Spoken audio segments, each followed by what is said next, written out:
बिस्मिल्लाहिर्रहमानिर्रहीम। अस्सलाम वालेकुम। आज 26 अगस्त है और दिन है मंगल का। इस वक्त मैं मौजूद हूँ इस्लामाबाद हाई कोर्ट में। इस्लामाबाद हाई कोर्ट में आज अरशद शरीफ साहब के केस की समाअत थी और आज की समाअत से पहले एक केस में एक वकील ने जो एक प्रॉपर्टी का केस था और उन्होंने अर्ली हेयरिंग की एप्लीकेशन इस्तदा करते हुए उन्होंने शेर पढ़ा कि हमने माना कि तगाफुल न करोगे लेकिन खाक हो जाएंगे हम तुमको खबर होने तक। उन्होंने ये शेर सुनाया जस्टिस इनाम अमीन मिन्हास को और फिर उनका केस जो है वो अर्ली हेयरिंग के लिए मुकर्रर हुआ। लेकिन अरशद शरीफ साहब का केस कितने अरसे बाद मुकर्रर हुआ ये फैक्ट्स आपको बताता हूँ। और उससे पहले एक और केस था जिसमें बड़ी एक तकलीफ दे हमने एक चीज़ देखी। उमर गिलानी यंग वकील हैं और बड़े ज़बरदस्त वकील हैं। वो एक केस लेकर आए थे जिसमें अफगान ख़वातीन ने दो यतीम ख़वातीन हैं, उन्होंने पाकिस्तानियों के साथ शादी की है। आपको पता है कि पश्तूनों के अंदर बहुत सी फैमिलीज के अंदर शादियां जो हैं वो अफगानी ख़वातीन की इधर हुई हुई हैं, पाकिस्तानी ख़वातीन की अफगानिस्तान में हुई हुई हैं। तो जो अफगानी ख़वातीन जिनकी शादियां पाकिस्तान में हुई थी उनके छोटे छोटे दूध पीते बच्चे हैं और उनको भी अब वापस जो है वो भेजने के लिए जो कुछ इस वक्त पाकिस्तान के अंदर हो रहा है वो सारी आपकी सूरत हाल आपके सामने है। उन्होंने नेशनलिटी के लिए, शहरियत के लिए एप्लीकेशन दे रखी हैं, उनको भी फर्दर प्रोसीड नहीं किया जा रहा। और जब इसको प्रोसीड नहीं किया जा रहा तो इस पे उमर गिलानी साहब आए और उन्होंने अदालत से ये इस्तदा की कि छोटे छोटे उनके बच्चे हैं, दूध पीते बच्चे हैं, तो आप मेहरबानी करें और इस पे आप ऑर्डर जारी करें। तो खैर वो मामला भेज दिया गया है chief justice Islamabad high court justice Sarfaraz जोगर साहब को, क्योंकि उनके पास इस तरह के केसेस मौजूद थे।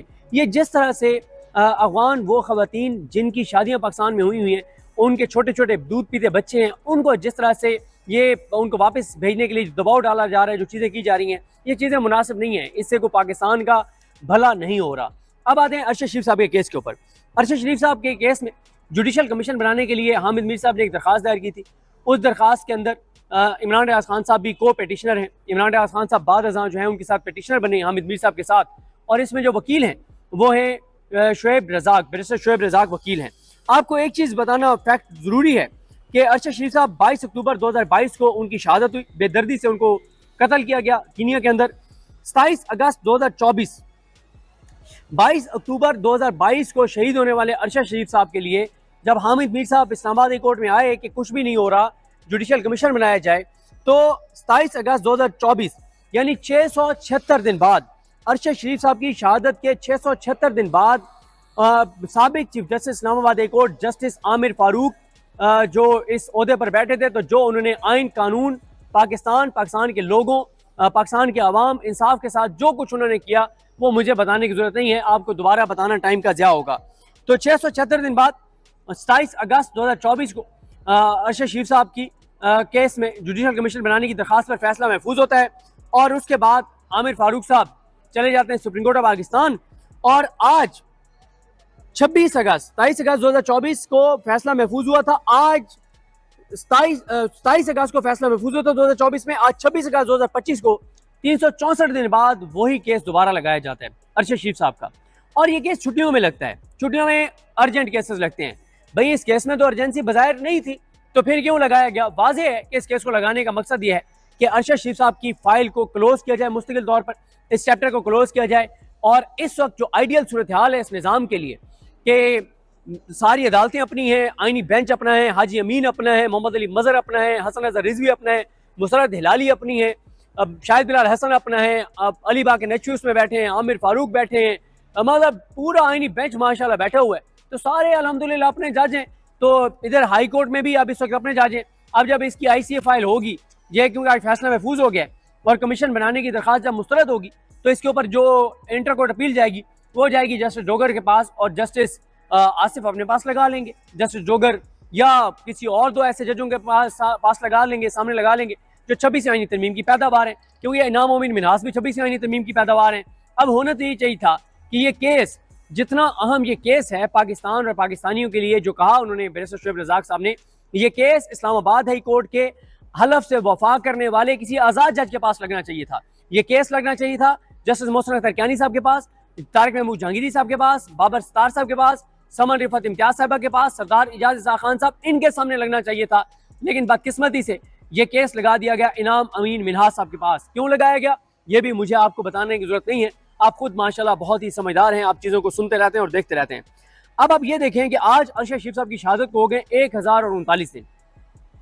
1039 दिन बाद जुडिशल कमीशन की बात की जा रही है, लेकिन उस पर भी जज इनाम अमीन मिन्हास मुतमईन नहीं हुए। उन्होंने होना भी नहीं था मुतमईन, कैसे वो मुतमईन होते? अगर उन्होंने मुतमईन होना होता तो उनके पास ये केस लगता। अगर ये केस मेरिट पे हुकूमत का होता।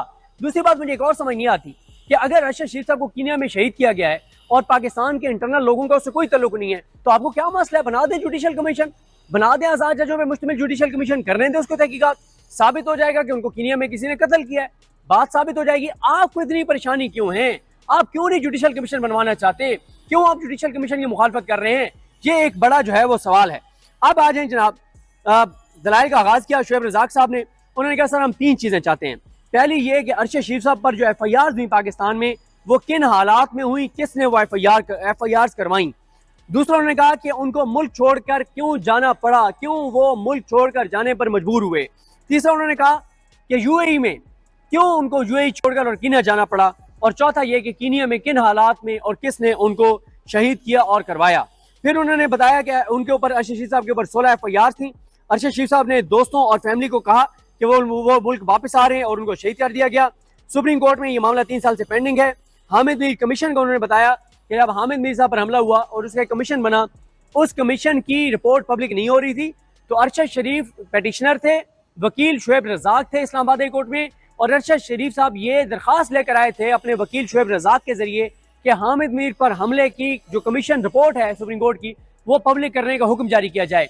और आज उन्होंने कहा कि सदम ज़रीफ़ी देखिए कि जो अरशद शरीफ हामिद मीर के हमले की रिपोर्ट पब्लिक करवाने के लिए इस्लामाबाद हाई कोर्ट में आया था, आज उस अरशद शरीफ की शहादत पर जुडिशल कमीशन बनवाने के लिए हामिद मीर साहब अदालत में मौजूद हैं और उनके वकील वही हैं जो अरशद शरीफ साहब के उस केस में वकील थे, यानी शुएब रज़ाक साहब खुद। उसके बाद शुएब रज़ाक साहब ने बताया कि उन्होंने कहा ये 1 दहाई का किस्सा है कि पाकिस्तान में जो कुछ हो रहा है। उसके बाद उन्होंने कहा, इनाम अमीन मिन्हास साहब ने कहा कि मसला यह है कि मुझे ये केस जो है वो कंक्लूड हुआ मिला है। ये केस तो कंक्लूड है, फैसला महफूज है, मुझे तो कंक्लूड हुआ मिला है। उसके बाद शुएब रज़ाक साहब ने कहा कि हकायक सबको पता है, हम बेजार मददगार हैं, हम हेल्पलेस हैं, हम धक्के खा रहे हैं। इनाम अमीन मिन्हास साहब ने कहा कि इस केस में मसला ये है कि एक सुप्रीम कोर्ट ने सोबोटो लिया हुआ है, 5 रुकनी बेंच उसमें बना हुआ है, एक उसके ऊपर इसमें FIR दर्ज हुई है, एक FIA तहकीकात कर रही है, इसमें JIT बनी हुई है, कीनिया में अलग तहकीकात हो रही हैं। अब आप चाहते हैं कि जुडिशल कमीशन भी बनाया जाए, तो ये बताएं कि अगर इनकी फाइंडिंग मुख्तलिफ आ जाती हैं तो क्या होगा? एक केस में 10 IOs कैसे हो सकते हैं? फिर उन्होंने कहा शुएब रज़ाक साहब ने कि देखें सर, हम ये जो कुछ आप बता रहे हैं इन तमाम चीज़ों में आज तक ठोस शवाहिद सामने नहीं आए, ठोस तरीके से इकदाम नहीं हुए, कार्रवाई आगे नहीं बढ़ी। और शुएब रज़ाक साहब ने कहा कि जब कमीशन बनेगा तो उसके TORs तय होंगे, तो TORs ऐसे होंगे जिसमें ये नहीं होगा कि चीज़ें जो हैं वो ओवरलैप करें। उन्होंने कहा देखें हाई कोर्ट उस केस में कैसे TORs बना सकती है जिसमें सुप्रीम कोर्ट मामले को सुन रही हो। उन्होंने कहा ये हाई कोर्ट ने नहीं बनाने, ये वफाकी हुकूमत ने बनाने हैं TORs।